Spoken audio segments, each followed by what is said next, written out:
First practice ahead of the 2025 Azerbaijan Grand Prix, and papaya power prevailed in the land of fire. Lando Norris was the fastest man on track, setting the benchmark at 1 minute 42.704. There's been much talk of McLaren wrapping up the Constructors' title this weekend. Such has been their dominance this season that it seems quite likely they could, which would be a record with 7 races and 3 sprints still left on the calendar. A 1-2 in Baku and even a 1-3, and the title is theirs. Oscar Piastri won this race 12 months ago. He suffered a power unit problem early doors, so was pushing hard late on in this session, his right rear clouting the wall. He finished P2, some 3/10 back from his teammate, that trophy retention looking very likely by this measure.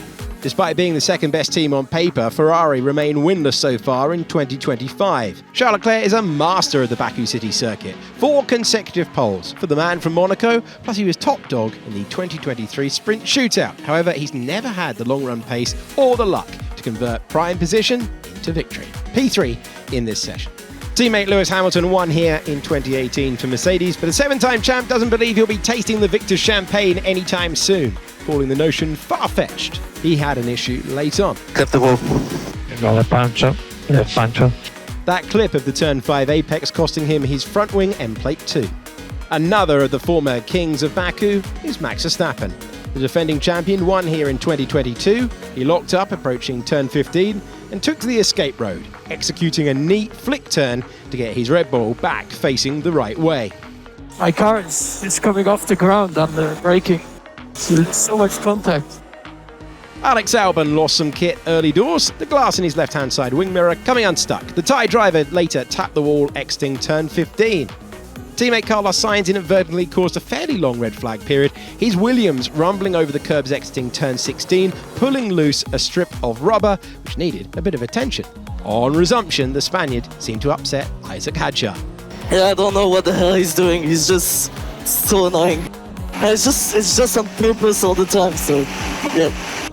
Williams had a victory of sorts between races. The Grove team took up a right of review on Sainz' Zandvoort penalty, which they thought was harsh, and the stewards agreed, downgrading the infringement to a racing incident. Thus, the Spaniard has 2 points removed from his super license. And talking of points, one driver needs to be on his best behaviour. Oliver Bearman, the Haas rookie, now has 10 points on his licence after his Monza clash with Carlos, which he also thought was a little unfair.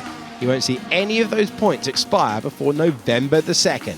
There's a lot of racing to be done before then. Haas teammate Esteban Ocon locked up at turn 15 and took to the exit road. Hadjar locked up at turn 3 and went deep. Gabriel Bortoleto got caught in 2 mines at the same spot and opted to nip down the escape road too. And Kick Sauber teammate Nico Hulkenberg was another who flirted with Baku's unforgiving walls at turn 15.